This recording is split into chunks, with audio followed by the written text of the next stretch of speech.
ಇವತ್ತಿನ local ಮಾತ್ನಲ್ಲಿ Ramanagara politics ಚುನಾವಣೆ ಸಂದರ್ಭದಲ್ಲಿ ರಾಮನಗರ ಜಿಲ್ಲೆ ಇನ್ಫ್ಯಾಕ್ಟ್ ರಾಮನಗರದವರಿಗೆ ನಾವು ಜಿಲ್ಲೆ ಮಾಡ್ತೀವಿ, ಇದನ್ನ ಬೆಂಗಳೂರಿಗೆ ಒಳಪಡಿಸ್ತೀವಿ, ಚಿನ್ನದ ಬೆಲೆ ಬರುತ್ತೆ ಭೂಮಿಗೆ, ಹೀಗಾಗಿ ನಿಮ್ಮ ಭೂಮಿನ ಮಾರಕ್ಕೆ ಹೋಗಬೇಡಿ ಅಂತ ಹೇಳಿದ್ರು ಡಿ ಕೆ ಶಿವಕುಮಾರ್ ಅವರು. ಕೇವಲ ಚುನಾವಣೆಯಲ್ಲಿ ರಾಮನಗರ ಭಾಗದ ಮತ ಗಳಿಸ್ಲಿಕ್ಕೆ ಮಾತ್ರ ಹೇಳ್ದಂತೆ ಕಾಣ್ತಾ ಇಲ್ಲ ಡಿ ಕೆ ಶಿವಕುಮಾರ್, ತಮ್ಮ ಹಠವನ್ನ ಹಿಡಿದು ಸಾಧಿಸಲಿಕ್ಕೆ ಹೊರಟಂತೆ ಕಾಣ್ತಾ ಇದೆ. ಮುಖ್ಯಮಂತ್ರಿಗಳನ್ನ ಭೇಟಿಯಾಗಿದೆ ಇವತ್ತು ಡಿ ಕೆ ಶಿವಕುಮಾರ್ ನೇತೃತ್ವದ ನಿಯೋಗ.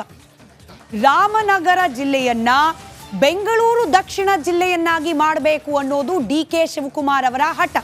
ಇದಕ್ಕೆ ನೇರ ಕಾರಣ ನಿಮಗೆ ಗೊತ್ತಿರೋ ಹಾಗೆ, ಕುಮಾರಸ್ವಾಮಿ ಅವರು ರಾಮನಗರ ಜಿಲ್ಲೆಯನ್ನ ಸ್ಥಾಪಿಸೋದ್ರ ಹಿಂದೆ ಕ್ರೆಡಿಟ್ ಅನ್ನ ಕುಮಾರಸ್ವಾಮಿ ಅವರು ಕ್ಲೈಮ್ ಮಾಡ್ಕೊಳ್ತಿದ್ದಾರೆ. ಶತಾಯ ಗತಾಯ ಆ ಕ್ರೆಡಿಟ್ ಕ್ಲೈಮ್ ತಮ್ಮ ಕಡೆಗೆ ಆಗಬೇಕು ಅನ್ನೋದು ಡಿ ಕೆ ಶಿವಕುಮಾರ್ ಅವರ ಪ್ರಯತ್ನದ ಹಿಂದಿರುವ ಒನ್ ಲೈನ್ ಸ್ಟೋರಿ. ಹಾಗಾದ್ರೆ ಡಿ ಕೆ ಶಿವಕುಮಾರ್ ಅವರ ನಿಯೋಗ ಇವತ್ತು ಮುಖ್ಯಮಂತ್ರಿಗಳನ್ನ ಭೇಟಿ ಮಾಡಿ ಕೊಟ್ಟ ಪತ್ರದಲ್ಲಿ ಏನಿದೆ ಗಮನಿಸ್ತಾ ಹೋಗೋಣ. 1986ರಲ್ಲಿ ರಾಮನಗರ ಬೆಂಗಳೂರು ಜಿಲ್ಲೆಯ ಭಾಗವಾಗಿತ್ತು. ಅಂದ್ರೆ ಆಗಿದ್ದ ಅಖಂಡ ಬೆಂಗಳೂರು ಜಿಲ್ಲೆಯಲ್ಲಿ ರಾಮನಗರ ಇತ್ತು. ನಂತರದಲ್ಲಿ ಬೆಂಗಳೂರು ಗ್ರಾಮಾಂತರ ಅಂತ ಹೇಳಿ ಸಪರೇಟ್ ಜಿಲ್ಲೆಯನ್ನ ರಚನೆ ಮಾಡಲಾಯಿತು. ಅದರಲ್ಲಿ ದೊಡ್ಡಬಳ್ಳಾಪುರ, ಹೊಸಕೋಟೆ, ನೆಲಮಂಗಲ, ದೇವನಹಳ್ಳಿ, ಅದರ ಜೊತೆಗೆ ಚನ್ನಪಟ್ಟಣ, ರಾಮನಗರ, ಮಾಗಡಿ, ಕನಕಪುರ 8 ಕ್ಷೇತ್ರಗಳನ್ನ ಒಳಗೊಂಡಂತೆ ಬೆಂಗಳೂರು ಗ್ರಾಮಾಂತರ ಜಿಲ್ಲೆಯನ್ನ ನಿರ್ಮಾಣ ಮಾಡಲಾಯಿತು. ಅದಾದ ನಂತರದಲ್ಲಿ 2007ರಲ್ಲಿ 4 ತಾಲೂಕುಗಳ ರಾಮನಗರ ಜಿಲ್ಲೆ ಘೋಷಣೆ ಮಾಡಲಾಯಿತು.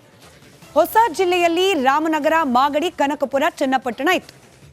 ಈಗ ಈ ರಾಮನಗರ ಜಿಲ್ಲೆಯನ್ನ ಮರುನಾಮಕರಣ ಮಾಡಬೇಕು ಅನ್ನೋದು ಡಿ ಕೆ ಶಿವಕುಮಾರ್ ಅವರ ಆಗ್ರಹ. ರಾಮನಗರ ಜಿಲ್ಲೆಯನ್ನ ಮರುನಾಮಕರಣ ಮಾಡಲಿಕ್ಕೆ ಶತಪ್ರಯತ್ನವನ್ನ ಮಾಡ್ತಿದ್ದಾರೆ. ಬೆಂಗಳೂರು ದಕ್ಷಿಣ ಜಿಲ್ಲೆಯನ್ನಾಗಿ ಘೋಷಿಸಿ ಅಂತ ಹೇಳಿ ಮನವಿಯನ್ನ ಮಾಡ್ಕೊಳ್ತಿದ್ದಾರೆ. ರಾಮನಗರ, ಚನ್ನಪಟ್ಟಣ, ಮಾಗಡಿ, ಕನಕಪುರ, ಹಾರೋಹಳ್ಳಿಯನ್ನು ಕೂಡ ಇದಕ್ಕೆ ಸೇರಿಸಿ 5 ತಾಲೂಕುಗಳನ್ನ ಒಳಗೊಂಡ ಹೊಸ ಜಿಲ್ಲೆಯನ್ನ ಘೋಷಣೆ ಮಾಡಿ ಅಂತ ಹೇಳಿ ಪತ್ರದಲ್ಲಿ ಉಲ್ಲೇಖ ಮಾಡಲಾಗಿದೆ.